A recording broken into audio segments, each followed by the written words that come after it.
Bismillahirrahmanirrahim. Assalamualaikum warahmatullahi wabarakatuh. Selamat malam Bapak Ibu sekalian, Bapak Yongki dan juga teman-teman sekalian.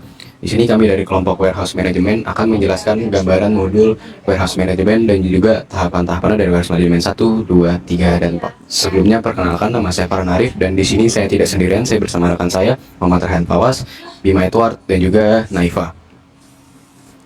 Slide pertama, apa itu SAP Warehouse Management? Jadi secara sederhana ini adalah modul yang mengatur bagaimana barang bergerak dan disimpan di dalam gudang. Tapi levelnya itu detail banget, sampai ke posisi yang rak terkecil disebut juga. Jadi di sistem SAP Warehouse Management, sistem bisa kasih tahu persis barang A itu ada di rak spesifiknya, dan juga ini sangat penting karena makin presisi lokasinya, makin cepat, akurat, dan juga proses pengambilan barangnya. Nah, modul ini juga jalan di atas SAP sana yang menggunakan teknologi in-memory computing, yang artinya begitu ada transaksi, misal barang diterima, nilai persidannya itu bisa langsung ke update dan real time, nggak perlu nunggu proses batch. Nah, terakhir ada instrumen kunci sendiri, yaitu transfer order atau surat perintah kerja.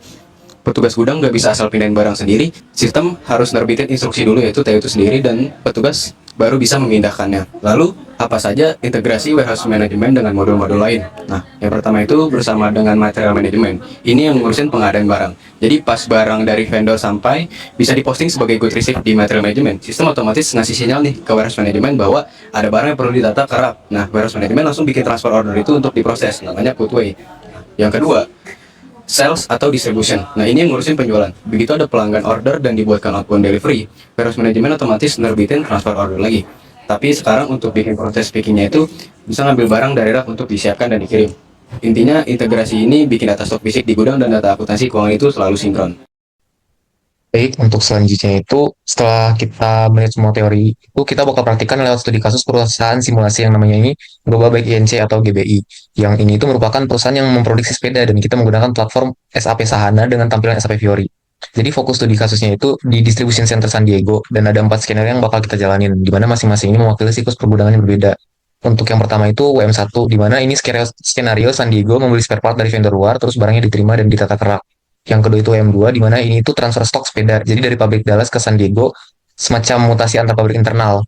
Yang ketiga itu M ketiga, ini itu siklus penjualan pelanggan order sepeda, terus diambil dari rak San Diego dan dikirim. UM yang keempat, yaitu ini proses stok opname dan audit fisik gudang untuk mencocokkan jumlah barang yang tercatat di sistem apakah sama dengan yang benar-benar ada di rak. Nah, 4 skenario inilah yang nanti kita akan bedah satu-satu di bagian berikutnya, di mana ada apa sih output dari masing-masing tahapan dan bagaimana mereka saling terhubung satu sama lain. Oke, kita masuk ke skenario pertama yaitu M1 terkait proses penerimaan barang dari vendor eksternal. Jadi alurnya itu dimulai dari pembuatan proses order ke vendor, terus pas barangnya fisik datang, diposting sebagai goods receipt. Setelah itu sistem nerbitin transfer order untuk mindahin barang dari area penerimaan sementara ke rak permanennya. Dan terakhir petugas gudang konfirmasi TO itu setelah barang benar-benar ditata. Nah, yang penting di sini itu outputnya, di mana setelah semua proses ini selesai, status barang berubah dari yang tadinya on order stock jadi unrestricted use stock, yang artinya barang ini tuh sekarang siap dipakai atau dijual dan posisinya jelas ada di rak rumahnya di San Diego. Kenapa ini penting buat skenario selanjutnya? Karena stok inilah yang nanti jadi salah satu sumber barang yang bisa dijual ke pelanggan di WM2. Oke, selanjutnya kita masuk ke skenario kedua. Ini ada WM2, yaitu transfer antar plant di Dallas ke San Diego. Jadi ini tuh bukan dari vendor luar, tapi dari pabrik Dallas yang mau ngirim stok sepeda yang udah jadi ke San Diego. Nah, alurnya itu pertama si Dallas bikin stok untuk ditransport order, terus posting good issue.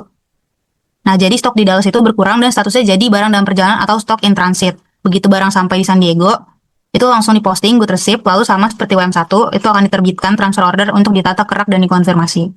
Nah, outputnya itu sebetulnya sama kayak WM1, yang stok yang tadi di Dallas sekarang resmi jadi unrestricted use stock di San Diego. Jadi kalau kita bandingin WM1 sama WM2 ini sebenarnya dua jalurnya tuh berbeda, tapi tujuannya tuh tetap sama, yaitu sama-sama nambah stok yang siap dijual di San Diego. Bedanya tuh cuma kalau sumber WM1 itu dari vendor, kalau WM2 ini dari pabrik sendiri. Oke, selanjutnya kita ke modul WM3. Di sini itu pemenuhan pesanan penjualan. Jadi sekarang kita masuk ke sisi sebaliknya. Di WM3 ini barangnya bukan masuk, tapi barangnya itu keluar. Itu kita memenuhi pesanan pelanggan. Alurnya itu mulai dari sales order, terus dibuat outbound delivery, lalu sistem akan menerbitkan transfer order lagi. Tapi sekarang fungsinya untuk picking alias ngambil barang dari rak.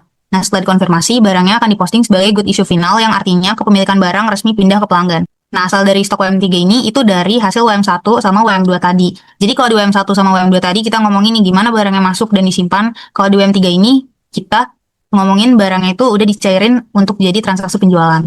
Nah, outputnya itu stok unrestricted use berkurang dan otomatis nilai persediaan serta HPP di laporan keuangan ikut terupdate. Selanjutnya masuk ke modul yang terakhir yaitu continuous physical inventory. Nah, jadi terakhir di WM 4 ini sifatnya itu berbeda dari 3 yang sebelumnya. Kalau WM 1, 2, 3 itu transaksi operasional sehari-hari, di WM 4 ini adalah proses audit atau alias stock optim. Nah, di WM 4 ini alurnya akan dibuat dokumen inventarisasi fisik yang otomatis kunci bit tertentu biar nggak ada transaksi keluar masuk yang bisa ganggu proses itu.